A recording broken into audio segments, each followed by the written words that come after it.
কাল রাতে যেহেতু গাড়ি পাইনি সেহেতু যাওয়া হয়নি, তাই মাসি বাড়িতেই ছিলাম। সকালে ঘুম থেকে ওঠার পর আমাদের চা এবং বিস্কুট খেতে দিল। ভাইয়ের যেহেতু কাশি হয়েছে, তাই আদা দিয়ে চা খেলে ভাইয়ের কাশিটা হয়তো কিছুটা কমবে।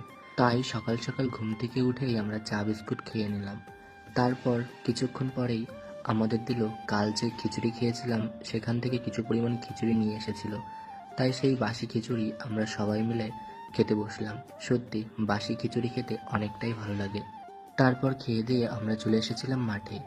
ভাই এই মাছ ধরা দেখবে বলে ভীষণ বায়না করছিল, কিন্তু খুব রোদ ছিল, সেই কারণেই আমি ওকে আসতে দিতে চাচ্ছিলাম না। কিন্তু ও ভীষণ মাছ ধরা প্রেমী, মানে মাছ ধরার কথা শুনলে ওর আর কিছু চায় না। ও বলছে, দাদা আমি ওই কাদার মধ্যে নামবো, নামি না, সবার সঙ্গে একটু মাছ ধরি।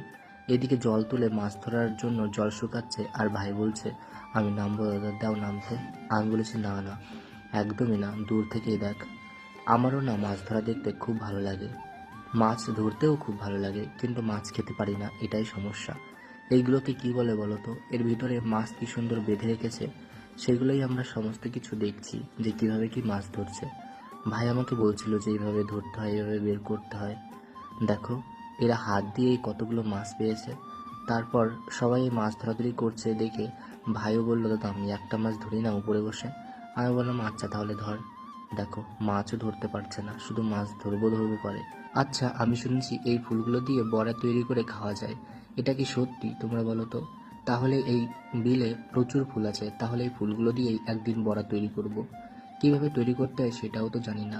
তারপর ভাইকে ছাতা দিয়ে আমি চলে এসেছিলাম বাড়িতে। আর কাল যে বাসি জিলাপি ছিল সেই বাসি জিলাপি খাচ্ছিলাম। সত্যি এই বাসি জিলাপি খেতে খুব ভালো লাগে। আচ্ছা, তোমাদের এই বাসি জিলাপিগুলো কেমন লাগে খেতে তোমরা একটু জানিও। যে ভাইটা মাছ ধরছিল সেটা হচ্ছে মাসির ছোট ছেলে। তাই ভাই মাছ ধরেছিল এবং একটা মহিলা এসে আমাদের এতগুলো মাছ দিয়ে গেল। কিন্তু বাড়িতে কেউ নেই, মানে শুভ আর মাসি গেছে ওর কোচিংয়ে কি একটা মিটিং আছে সেখানে। কোথায় যে রাখি। তারপর রেখে আমি ভাইয়ের চুলগুলো কেটে দিয়েছি। আমিও ভেবেছিলাম চুলগুলো কাটবো, কিন্তু শুভ বাড়িতে নেই যে চুলগুলো আমাকে কেটে দেবে, তাই আর কাটা হলো না, অন্য কোনো দিন কাটতে হবে।